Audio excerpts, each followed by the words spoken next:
E aí pessoal, tudo bem gente? Graça e paz do Senhor para vocês, para o seu coração, alegria estar de volta aqui, retomando aqui o nosso estudo dos profetas maiores, Ronildo Baldo, é o livro que nós estamos estudando agora aqui no IBAD Paulo Barretos. Mais uma vez agradecer vocês por estar conosco, aos nossos irmãos que estão nos assistindo aí através dos polos do IBAD em tantas outras cidades, aos irmãos daqui de Barretos, do IBAD Liberty. Nós estamos juntos nessa empreitada e nós vamos hoje caminhar na segunda unidade, né? Quero antes de mais nada agradecer por estarmos juntos, mas também lembrar para que você dê aí, se inscreva no nosso canal se você ainda não é inscrito, dê o seu like, dê o seu joinha para que o nosso canal possa alcançar mais relevância e que a gente possa alcançar e atingir mais pessoas cada vez mais estudando conosco aí.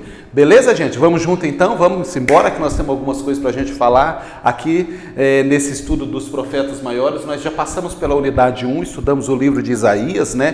Profetas maiores, vocês já sabem, né? Isaías, Jeremias, Ezequiel e Daniel são os 4 profetas chamados de profetas maiores, lembrando que eles não são considerados e nem chamados profetas maiores porque eles são mais importantes ou mais relevantes do que os outros. Não é nada disso, não é mesmo? Nós já falamos aqui, são profetas maiores por causa do conteúdo produzido por eles, né? O material literário, a obra literária de cada um deles teve mais escrita, mais densa, foi em número maior, né? Os livros são com mais capítulos, por isso que eles são chamados e considerados aí profetas maiores. Então, como eu disse para vocês, nós já passamos aqui no livro de Isaías, estudamos Isaías, o profeta do palácio, e na unidade 2, que é o nosso objeto de estudo agora, caminhando aqui nesse livro, que é o nosso material, nós vamos falar sobre Jeremias, a resistência de um homem desprezado. Então nós vamos caminhar um pouquinho pelas páginas da Bíblia, tratando um pouco sobre a vida desse homem tão importante na história da Bíblia para nós, né? Jeremias, um dos profetas, para mim, um dos meus favoritos, um dos profetas que mais me tocam a sua escrita, também chamado de profeta das lágrimas, né? O profeta chorão, o profeta que entregava a mensagem de Deus e sofria, né, com a situação que o povo estava, um homem profundamente comprometido com Deus, grandemente usado por Deus, foi um porta-voz fiel, pagou um preço alto por isso, a gente vai ver aqui nos nossos estudos, né? Ele pagou um preço alto por ser um porta-voz de Deus fiel, entregar a mensagem de Deus na íntegra, sem adaptar a mensagem, né? Sem escolher as palavras, sem meias palavras. Na verdade, ele entregava exatamente aquilo que ele recebia de Deus. Esse é o profeta Jeremias. Nós vamos estudar um pouco sobre a vida desse homem agora. A unidade 2, ela está dividida em 5 capítulos. Então nós temos o capítulo 1, profeta Jeremias, o capítulo 2, uma missão difícil, o capítulo 3, uma mensagem perigosa, capítulo 4, o juízo contra as nações, e o capítulo 5, nós vamos falar de Lamentações de Jeremias, que é o livro apenso, né, o livro sequencial ao livro de Jeremias. Simbora? Vamos lá então? Capítulo 1, o profeta Jeremias. Nós vamos fazer aquilo que a gente já está acostumado a fazer na introdução de cada livro novo que a gente começa a estudar, que a gente começa a falar aqui. Então, na introdução, a gente fala um pouquinho do livro, né? A autoria, a ocasião, né? Que data que foi escrito, o tema, é o propósito do livro. E Jeremias foi escrito pelo próprio autor, acredita-se que todas as evidências apontam para Jeremias. Isso é meio que pacífico na teologia, né? Existe, como toda área, né, de estudo, inclusive na teologia, sempre existe uma discordância aqui, outra ali, existe uma corrente bem minoritária que não acredita que a autoria seja de Jeremias, mas a corrente majoritária, absoluta, dá a autoria do livro a Jeremias, e de fato, eu acredito que ele realmente foi o autor por todo o conteúdo, por toda a linguagem, pela forma que ele usou as palavras. Então, Jeremias é o autor. O nome Jeremias significa Yahvé estabelece ou Yahvé exalta. Esse é o significado do nome de Jeremias. Foi escrito entre 627 e 580 a.C., então mais ou menos nesse período, né, entre 627 e 580 a.C. O tema é o juízo divino, o juízo divino é inevitável de Judá. Então Jeremias vai profetizar sobre a nação de Judá por eles estarem distantes de Deus, por eles estarem afastados de Deus e se corrompido e mergulhados em pecado, distante do Senhor. Jeremias é essa voz, é esse porta-voz, o atalaia de Deus para profetizar contra Judá e levar Judá ao arrependimento. Então ele serve como o atalaia, como o profeta de Deus. Esse é o tema do livro. O juízo divino é inevitável de Judá. O propósito o livro foi escrito para fornecer um registro permanente do ministério do profeta Jeremias e sua mensagem sobre o inevitável juízo de Deus contra o povo de Judá. Essa é a ideia do livro. O propósito central é que ele serve de base, que ele nos fornecer o registro do permanente do ministério de Jeremias, todos os acontecimentos, a vida, nascimento, o chamado dele, o desenrolar do seu ministério, as ações de Deus na vida dele, tudo aquilo que Deus falou através de Jeremias. Então narra a história dessa nação, do povo de Judá, o momento em que eles estavam distanciados de Deus. Em alguns momentos, quando alguns reis temiam a Deus, eles se voltavam para Deus, voltavam a se relacionar com Deus. Então Jeremias passa por alguns reis e ele narra, ele nos traz a história desses acontecimentos da nação de Judá. Ok? Feita essa introdução, vamos entrar aqui agora nos fatos mais relevantes do livro de Jeremias.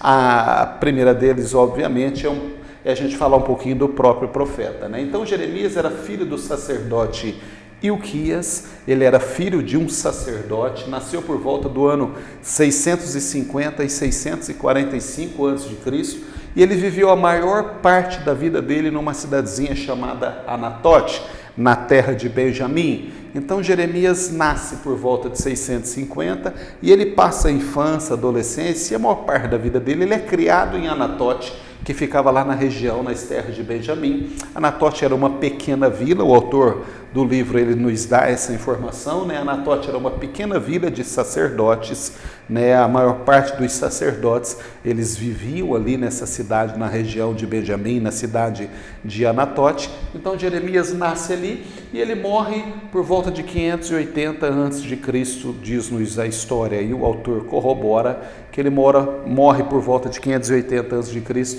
aí ele morre no Egito, quando Judá já tinha sido levado cativo, fica alguns ainda lá e eles fogem para o Egito com medo de Nabucodonosor. Nisso eles levam o profeta Jeremias e dizem que ele morre depois lá no Egito. Essa é a informação que nós temos aqui no livro.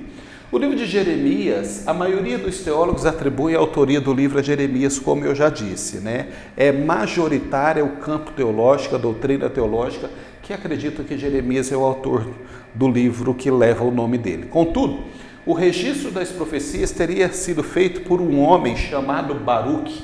Esse homem, Baruque, ele era escriba e amigo de Jeremias, amigo do profeta. Ele acompanha Jeremias durante todo o ministério dele. Então Baruque, ele teria sido o escriba, responsável para anotar todas as profecias. Ele era amigo, convivia com Jeremias, se relacionava com Jeremias e ele acompanha Jeremias em toda a trajetória dele. Era muito comum naquela época ter uma pessoa copista, como era o caso. Baruque era um copista, o escriba, ele era um copista, então ele escreve as profecias de Jeremias. Tem um momento que Jeremias ele é proibido de profetizar. O rei impede que ele continue profetizando. Ele profetizava no templo, na porta do templo, do lado de fora. Ele falava como se ele estivesse pregando, num culto de praça pública, no ar livre, e ali ele entregava a mensagem de Deus. Mas aí tem um momento que ele é proibido, ele é levado preso. E aí vai nos dizer a Bíblia que Baruque, ele dita para Baruque a mensagem profética, Baruque escreve, e aí Baruque vai na porta do templo e lê toda aquela mensagem profética que Jeremias estava querendo transmitir à nação de Judá. Então Baruque foi o seu fiel escudeiro, ele foi o copista, ele foi o escriba que acompanhou Jeremias na trajetória dele, e teria sido ele, esse cara, Baruque, o responsável por registrar todas as profecias que Jeremias entregou naquela época. O cenário que Jeremias atua, embora Jeremias tenha presenciado o governo de 7 reis, o cenário político, social e histórico do livro de Jeremias acontece principalmente em 2 períodos, vai dizer o autor para nós. Antes da morte de Josias e no início do reinado de Jeoacás. E era tempos difíceis esses, né? Eram tempos de extremos conflitos. Jeremias passa por 7 reis, mas o autor diz para nós que esse cenário histórico, social e político acontece no período desses 2 reis. Bom, esses fatos aqui é aquilo que a gente encontra de mais relevante, de mais importante no capítulo 1. De forma mais objetiva, eu quis trazer para vocês aquilo que pontua mais na história de Jeremias. Nós vamos entrar no capítulo 2 agora, e o capítulo 2 fala exatamente disso, uma missão difícil, né? Porque profetizar numa época em que a cabeça do cara era colocar a prêmio, onde as pessoas não ouviam, porque profetizar bênção, gente, é coisa boa, né? Quando a pessoa está profetizando bênção, está profetizando milagre na vida das pessoas, prosperidade, crescimento, fala a verdade, é coisa boa. Mas a mensagem de Jeremias, na maioria das vezes, não era uma mensagem de bênção. A mensagem de Jeremias era uma mensagem confrontadora, era uma mensagem que ia cortando a vida das pessoas. Deus usava esse homem como um atalaia. Judá não estava na condição de ouvir uma mensagem de bênção. A mensagem de Deus era uma mensagem de correção, chamando Judá à responsabilidade e ao arrependimento. Então Jeremias foi esse homem intrépido, ousado, chamado por Deus para poder profetizar. Não foi fácil para ele paga um preço muito alto. E o capítulo 2 vai falar para nós algumas coisas, né, sobre isso daí. Então começa, por exemplo, na chamada de Jeremias.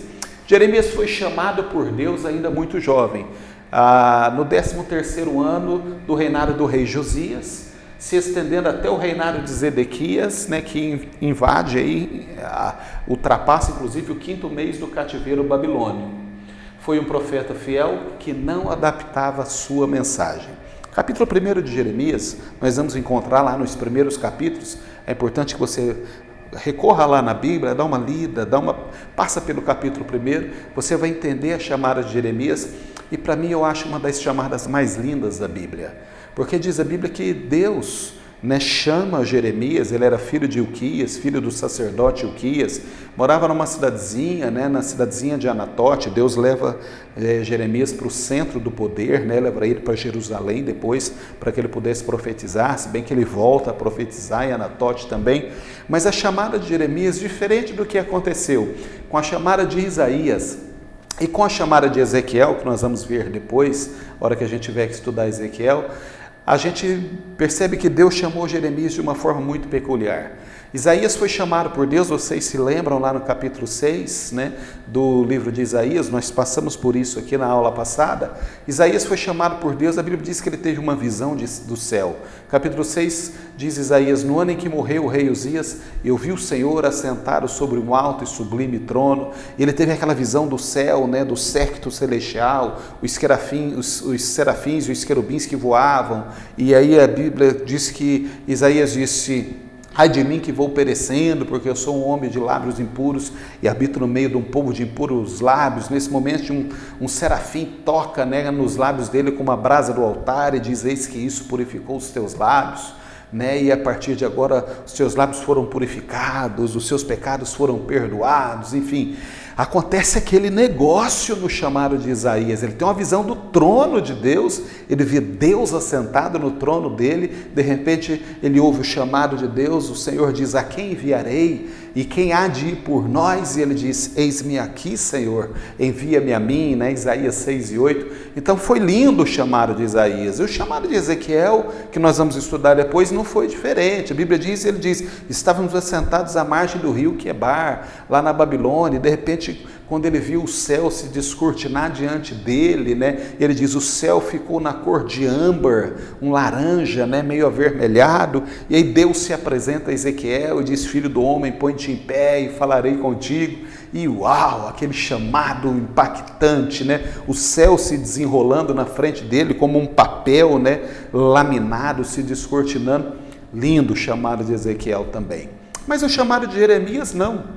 Diz a Bíblia que foi de uma forma muito simples, e é por isso que eu gosto muito de Jeremias, porque a Bíblia diz que o Senhor chama ele, né, e diz: eu te conheço do ventre da sua mãe, ainda no ventre da sua mãe eu te escolhi, as nações eu te dei por profeta. Ele diz: Senhor, eu sou uma criança ainda.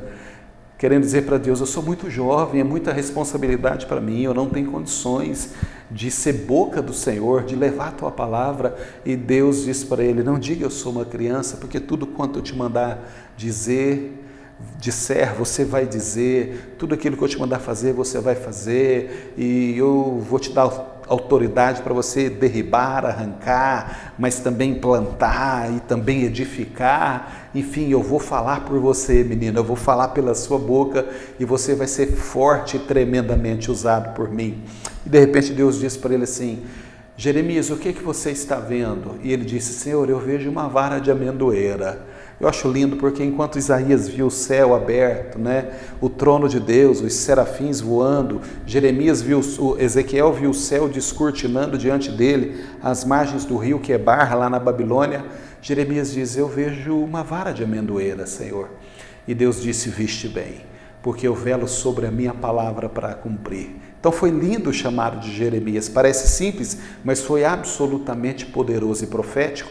A vara de amendoeira, nós sabemos que é a primeira vara que dá broto depois que o inverno passa no Oriente Médio, lá no hemisfério norte, aqueles invernos rigorosos que tem, depois que passa o inverno, a amendoeira, o pé de amendoeira é o primeiro a brotar, despontar os seus brotinhos, sinalizando que o inverno já acabou. Então, na visão de Jeremias, Deus estava mostrando para ele, o inverno está passando para Judá, para Israel, daqui a pouco vai começar a dar broto de novo, vai nascer, a primavera vai chegar, simbolizando um novo tempo, um tempo de mudança, um tempo de virada. Então Deus estava escolhendo Jeremias para ser esse profeta, e eu acho linda essa chamada dele. A oportunidade, Jeremias foi enviado por Deus a profetizar uma oportunidade de arrependimento para Judá. Mas Judá não deu ouvido à voz profética, resistindo às oportunidades oferecidas, tendo como desfecho o cativeiro babilônico. Então, Jeremias, em todo o tempo, ele entregava a mensagem de Deus, a mensagem profética, chamava o povo ao arrependimento. Não era uma mensagem mole não, viu gente? Era uma mensagem dura, confrontadora. Deus estava chamando o povo ao arrependimento. Mas diz a Bíblia que eles não se arrependiam e não se arrependeram. E em função disso, Deus foi advertindo, até que chega um momento que o Senhor decidiu agir e culminou com a invasão dos babilônios e o cativeiro babilônico. Mas a mensagem levantava uma oportunidade, Deus estava dando uma oportunidade para o povo que rejeitou. E o outro tópico importante no capítulo 2 é juízo para o pecado. Judá era uma nação hipócrita, pecando em todas as áreas que atingiam as 3 esferas mais importantes da vida judaica: a religiosa, a política e a social. A punição da parte de Deus viria, era só uma questão de tempo para acontecer. O autor diz para nós, aqui, quando ele comenta essa parte, por que Judá era uma nação hipócrita? Porque eles estavam afundados no pecado, fazendo coisas que não agradavam a Deus em nada, cada dia mais se afastando de Deus, e eles nem consideravam isso, eles achavam que estava tudo bem, eles não consideravam aquilo pecado, eles não consideravam que eles estavam afastando de Deus. Embora Jeremias os advertia, Deus falava pela boca de Jeremias. Jeremias era o profeta que entregava a mensagem e dizia para eles: arrependa, volta para o Senhor, o caminho que vocês estão indo não tem como dar certo, mas eles desprezavam, de forma que o juízo de Deus viria fatalmente sobre eles, e Jeremias profetiza isso de forma muito contundente, de forma muito forte.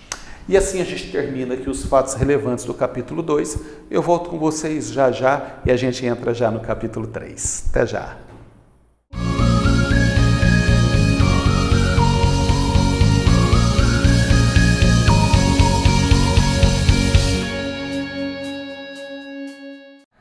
E aí pessoal, tudo bem gente? De volta aqui, finalizamos agora o capítulo 2, falamos agora há pouco aqui sobre os fatos relevantes do capítulo 2, que foi uma missão difícil, essa missão de Jeremias profetizar para aquele povo aí de coração duro. Agora nós vamos entrar aqui no capítulo 3 e o autor traz para nós o título, uma mensagem perigosa, vai falar para nós sobre essa mensagem que Jeremias profetizou de forma tão contundente. Então, começando aqui, os fatos mais relevantes do capítulo 3 é a própria mensagem, as perseguições que Jeremias sofre e suas prisões e os maus tratos que ele sofreu, que ele passou.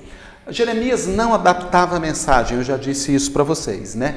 Então Jeremias, ele pregava, ele falava, ele entregava a mensagem de acordo com o que Deus entregava para ele, literalmente ao pé da letra. Não dependia do destinatário, não dependia de quem estava recebendo, fosse um rei, fosse um sacerdote, fosse uma autoridade, fosse um nobre, fosse um do povo, não importava para Jeremias. Ele era fiel na mensagem, ele era um profeta fiel. O que Deus mandava dizer, ele dizia, não amenizava as palavras. E as mensagens de Jeremias denunciavam o pecado e contrariavam o interesse dos poderosos e daqueles reis tiranos que estavam governando Judá naquela época. Confrontava inclusive os conceitos arraigados na mentalidade judaica. Essa é a expressão que o autor vem dizer para nós, que a mensagem de Jeremias confrontava conceitos arraigados na mentalidade judaica. Então a mensagem de Jeremias, ela provocava, por parte daqueles que eram os destinatários da mensagem, daqueles que tinham que ouvir a mensagem, ela provocava revolta nessas pessoas, porque coração duro, diz a Bíblia que de dura cerviz, não queria se arrepender, não queria voltar para Deus. E Jeremias estava lá, martelando, como diz a Bíblia, né? Como um martelo que esmiuça a penha, lá estava ele confrontando. Então, esse era o perfil, esse era o estilo da mensagem que esse homem pregava. Em função disso, ele sofreu muitas perseguições, é claro. O profeta, em nome da verdade e da obediência a Deus, sofreu muitas perseguições, ameaças de morte, até por seus próprios familiares, diz o autor para nós, e a Bíblia também diz, pessoas próximas a ele, lá de Anatote, lá da sua cidade natal. Isso o abalou muito, emocionalmente. Jeremias ficou muito abalado com isso. A Bíblia vai dizer para nós que ele entra numa espiral de tristeza, e de depressão, e de lamentação, e de choro, e é por isso que ele chora tanto, né? Ele diz, eu estou aqui entregando a mensagem que o Senhor mandou entregar, mas os da minha casa, né, os meus, estão me perseguindo, querem me matar, eu tenho que fugir, eu sou incompreendido. Isso fez com que o Senhor viesse ao encontro de Jeremias, né, e fizesse um gesto na direção dele, cuidando dele, dizendo, eu estou cuidando de você. Não acontece nada com você que eu não permita. Então, não foi fácil, né? Jeremias realmente, ele teve um papel muito importante, uma missão muito difícil. De novo, eu disse agora há pouco aqui, profetizar bênção, profetizar coisas boas, profetizar notícias boas, profetizar prosperidade, é muito bom. E é melhor ainda para quem ouve. Agora, você profetizar, confrontando, dizendo a verdade, apontando os erros, indicando o pecado na vida da pessoa, ele foi muito corajoso e ele entendeu a missão dele como ninguém, embora sofreu. E sofresse com isso, lamentava, chorava, por isso que ele é conhecido como o profeta das lágrimas, o profeta chorão, mas nem por isso ele deixou de entregar a mensagem e pagou o preço por isso, né? E o preço foram as prisões e os maus tratos que ele sofreu. Diz a Bíblia que Jeremias foi muitas vezes agredido, açoitado e preso. Por exemplo, ele foi açoitado por um cara chamado Pazur, que era filho, inclusive, de um sacerdote. Ele foi açoitado e castigado com 40 chibatadas. Pensa, gente, um negócio desse. E preso no cepo. O cepo é aquele tronco, né? Aquele pau que passa na cabeça. Ele ficou preso naquilo lá. Ele foi lançado no calabouço várias vezes. Calabouço é a solitária da prisão. Por muitas vezes ele foi lançado no calabouço. Depois foi levado ao pátio da guarda. Foi parar dentro de uma cisterna, né, de barro. Não tinha água, mas era uma cisterna de barro. Jogaram ele naquele buraco escuro. Enfim, e etc. E tantas coisas que ele viu. Então ele foi preso várias vezes. Ele foi para o calabouço. Ele sofreu chibatada. Ele foi para uma cisterna. Botaram ele depois lá no corpo da guarda, né, no pátio da guarda. Inclusive, quando Nabucodonosor invade Judá, Jeremias está preso ali, né? Ele que manda soltar Jeremias. Então ele pagou um preço muito alto, exatamente pela forma e pela maneira como ele fazia as suas profecias, inspirados por Deus, pelo Espírito de Deus.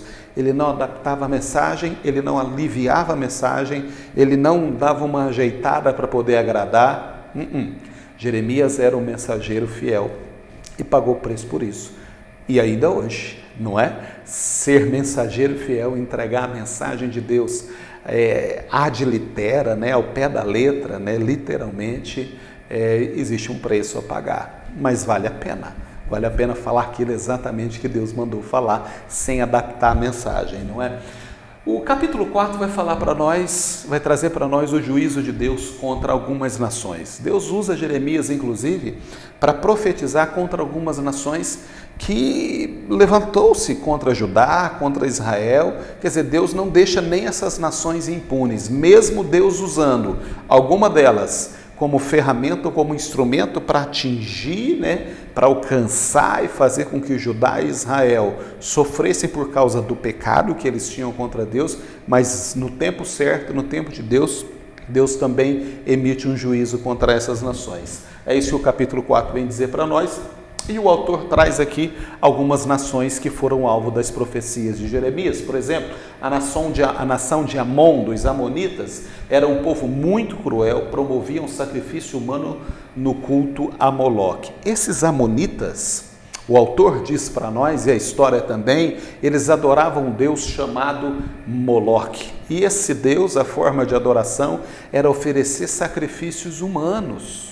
Eles ofereciam sacrifícios humanos para esse Deus. Diz a história que ele era um povo tão cruel que eles furavam os olhos das pessoas, as mulheres grávidas, eles amarravam as pernas, eles arrancavam os filhos sem ter terminado o tempo da gestação, e eles ofereciam crianças e adultos como uma forma de sacrifício a esse Deus Moloque. Jeremias profetizou também contra essa nação. A outra nação foi Damasco, a capital da Síria. A Síria era uma grande inimiga de Israel e Judá. Fez aliança com os efraimitas, causando sofrimento extremo a essas duas nações. Então chega o momento que Deus diz, eu vou tratar com a Síria agora. Interessante que Deus usou a Síria como uma ferramenta, como um instrumento, né, como uma forma de flagelo, de opressão contra Judá e Israel, principalmente Israel, mas chega um momento também que Deus trata com a Síria, porque eles excederam muito, né, na forma como eles lidaram com as nações, tanto Judá quanto Israel. Tinha uma outra nação chamada Quedar e Azor. Era uma tribo ismaelita, né, uma tribo sírio-árabe, um povo conhecido pela sua arrogância e orgulho. Então, esse povo de Quedar e Azor, né, eles eram um povo extremamente arrogante, eles eram autossuficientes, eles eram conhecidos porque eles se achavam, não dependiam de nada e nem de ninguém, não respeitavam Deus, não consideravam o Deus de Israel, não consideravam o Senhor como Deus. Aí chega um momento que o profeta também aponta uma profecia e Deus vai trazer em juízo essa nação de Quedar. A outra nação foi Elão, uma nação com poucas informações a respeito dela na Bíblia. Teve o seu castigo por fazer aliança com Nabucodonosor. Nabucodonosor, nós sabemos, foi o grande imperador da Babilônia. E esse povo de Elão, eles fizeram uma aliança, né, Elão e Babilônia. E embora a gente não tenha muitas informações, mas a Bíblia diz que Deus também usa Jeremias para para profetizar e levantar uma profecia contra essa nação, contra esse povo de Elão. Essas quatro nações, Amon, Síria, Quedar, Azor e Elão, foram quatro nações que também, além de Judá, né, Israel, as nações que Deus estava tratando, né, especificamente, foram também essas nações alvos das profecias de Jeremias, e Deus usou esse homem para falar fortemente contra essas nações, e tudo aquilo que Deus falou através de Jeremias, obviamente, aconteceu. Todas elas no tempo certo, no tempo de Deus, Deus trouxe juízo e Deus cobrou a responsabilidade dessas nações. Bom, nós vamos entrar agora no capítulo 5 e com isso nós vamos encerrar essa unidade 2. O capítulo 5 nós vamos caminhar aqui para o próximo livro, né? Que seria o livro das Lamentações de Jeremias. Então, além do livro de Jeremias, né, considerado, né, entre os profetas maiores, tem também Lamentações de Jeremias na sequência, que a gente passa pela Bíblia, e é um texto preciosíssimo, que a gente vai falar um pouquinho sobre ele também, mas vai ser daqui a pouco. Eu vou tomar uma aguinha aqui, quero que você tome uma aguinha aí também, e a gente volta já já, rapidinho esse intervalo, nós já voltamos. Até já!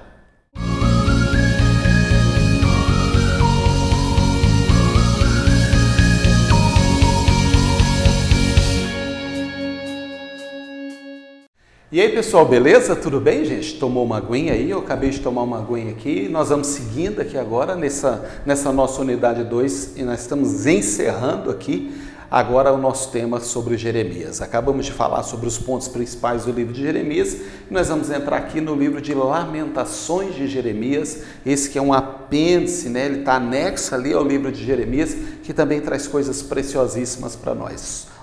Só lembrar vocês da importância de você se inscrever no nosso canal, não esqueça de se inscrever, curte aí, dê um joinha nos nossos vídeos se você gostar, claro, dê um likezinho aí para que o nosso canal ganhe relevância e para que a gente possa continuar aí atingindo e falando com cada vez mais pessoas.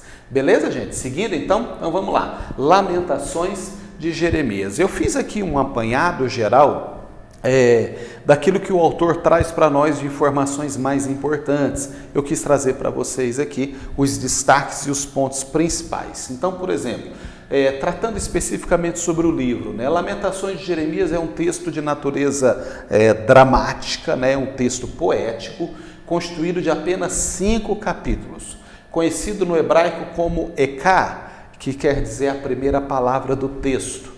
Possui 5 poesias, cujo conteúdo básico narra a situação desoladora e agonizante de Jerusalém, mas também trata da graça e da restauração de Deus. Há textos preciosíssimos no livro de Lamentações, cujo objetivo é esse, é escrever um texto, um conteúdo literário de forma bem dramática, carregada com uma carga de emoção muito grande, para dar para nós a ideia, né, a real ideia daquilo que estava acontecendo com essa nação. Eles estavam absolutamente distantes de Deus e Lamentações, né, do profeta vem dizer para nós como ele se encontrava diante dessa situação como profeta de Deus, falando sem ser ouvido, sendo preso, sendo perseguido, e as pessoas não querendo dar ouvido para Deus, e ele profetizando e vendo que as mãos do Senhor estavam vindo sobre esse povo. Deus estava usando inimigos históricos para atingi-los, e mesmo assim eles não se importavam, estavam cada vez mais distantes de Deus. Então esse texto, né, de Lamentações, que é construído, que é escrito de forma poética, né, vem com uma carga emocional muito grande para nós. O profeta tenta passar, e eu acho que ele consegue, né, aquilo que ele estava vivendo e sentindo exatamente dentro desse contexto, dentro desse conteúdo aí. Mas também, como diz o próprio autor, chega um momento que existe uma mensagem de esperança. Nós encontramos em Lamentações, há um dos textos lindos, né, de Lamentações, que diz que as misericórdias do Senhor é a causa de não sermos consumidos, porque as misericórdias do Senhor, elas são renovadas, né, ou elas se tornam novas a cada manhã. Esse texto está lá em Lamentações, e tem outro texto dentro de Lamentações de Jeremias, que o profeta diz: renova, Senhor, os nossos dias como dantes, né? Ele está orando e pedindo para Deus para que o Senhor pudesse renovar os dias, para que eles saíssem daquela situação tão difícil que aquele povo se encontrava. Então o conteúdo de Lamentações traz para nós esse conteúdo bastante dramático, né? Numa carga, né, de informação bem de lamentação mesmo, né? Por isso que chama Lamentações, né, de Jeremias. O conteúdo, eu estava destacando aqui para vocês, essa obra, de acordo com a maioria dos estudiosos, foi produzida por Jeremias e pode ser dividida em 5 temas. Então, a maioria dos teólogos, aqueles estudiosos que se debruçam, né, sobre a obra de Jeremias, sobre as obras de Jeremias, eles conseguem identificar no livro de Lamentações 5 temas principais, e eles destacam aqui. O primeiro é a triste condição de Jerusalém. Nós encontramos isso no capítulo 1, do verso 1 ao verso 22. Então, esses versículos trazem para nós, narram para nós a triste condição de Jerusalém, aquela cidade distante de Deus, corrompida, né, prostituída, né, o povo absolutamente afastado de Deus. Então, essa é a primeira fase do conteúdo do livro de Lamentações. A segunda fase é o castigo de Jerusalém, é o profeta profetizando sobre esta cidade, que o castigo de Deus viria, e nós encontramos isso no capítulo 2, do verso 1 ao verso 22. Então, Jeremias é o portador desta mensagem, né, do castigo, da reprimenda de Deus. A terceira fase é a preservação e a esperança nacional para Judá. É lindo isso, Nós vamos encontrar isso em todo o capítulo 3.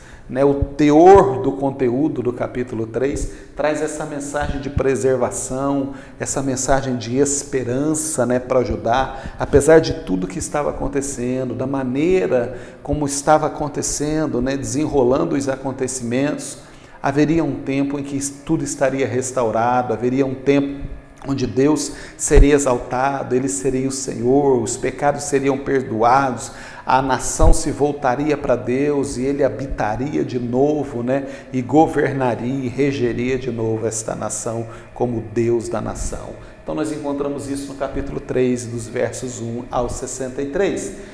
A quarta fase é chamada de a justa ira de Deus, capítulo 4, do verso 1 ao verso 22. Então o profeta diz para nós que é justo tudo aquilo que Deus estava dizendo que iria fazer contra Judá. É justo porque eles se voltaram contra Deus, eles não se posicionaram diante de Deus, eles tiveram tantas oportunidades. O profeta pregou, entregou várias profecias, chamou o povo para o arrependimento, deu oportunidades para que eles se voltassem para Deus e eles não quiseram nada com Deus. Então é justo, diz o profeta, analisando a ira de Deus contra Judá, ela era justa. Deus deveria mesmo fazer tudo aquilo que ele estava dizendo que faria. E a quinta fase, no conteúdo dos estudiosos, é a confissão e confiança. Nós encontramos no último capítulo, capítulo 5, do verso 1 ao verso 22, trata exatamente disso, a confissão e a confiança em Deus. Se o povo confessasse, se arrependesse e confiasse em Deus, o Senhor restauraria todas as coisas, porque Deus é um Deus misericordioso e as misericórdias do Senhor não permitem ou não permitiriam que eles fossem consumidos.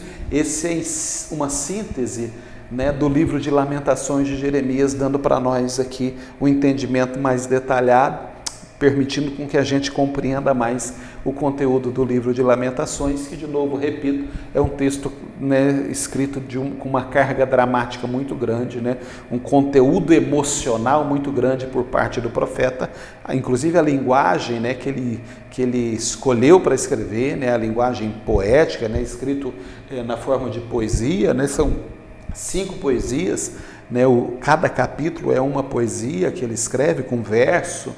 Isso traz para nós essa carga de emoção que o profeta estava vivendo, e aí eles dividem nesses 5 principais pontos aqui, ou esses 5 fases do livro de Lamentações de Jeremias.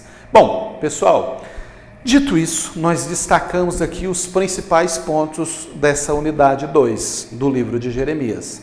Então, toda a obra de Jeremias nós conseguimos passar, claro, conseguimos passar destacando os principais pontos. Agora, é indispensável a leitura do material do IBAD, é indispensável, viu, gente? Não tem como a gente estudar teologia sem a gente se recorrer ao material de suporte, e é indispensável a leitura do conteúdo bíblico.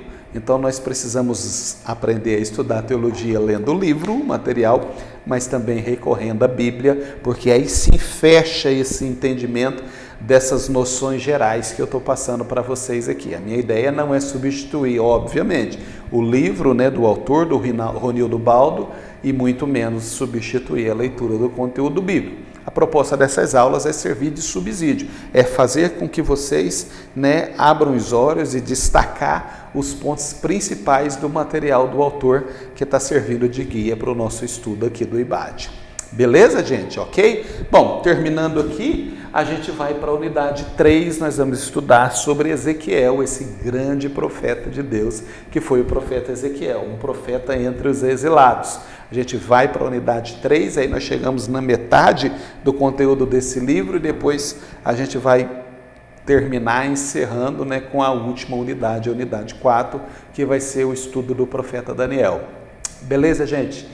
Deus abençoe você. Minha oração é para que o Senhor estenda as mãos sobre a sua vida, sobre a sua casa, que o Senhor te faça próspero onde você estiver, que o Senhor possa despertar o sentimento de amor e de paixão pela leitura dos textos sagrados, que você encontre um tempo nessa correria do seu dia a dia, nesse tempo de luta que nós estamos aqui correndo atrás de tantas coisas, mas que você tire um tempo para Deus na sua vida, um tempo do seu devocional, que você encontre tempo para estudar esse livro, para assistir essas videoaulas que a gente produz aqui, que a gente faz para você, que você possa encontrar um tempo para ler a Bíblia, olhar o texto sagrado, orar sobre ele, porque só assim esse conteúdo vai sendo inserido dentro de nós e nós vamos sendo cada vez mais fortalecidos pelo Senhor. Essa é a minha oração. Deus abençoe você, Deus abençoe a sua família e a gente volta semana que vem numa próxima videoaula, tratando agora sobre a unidade 3, a vida de Ezequiel. Ok, gente? Fica na paz do Senhor, Deus abençoe a sua vida. Abraço para vocês.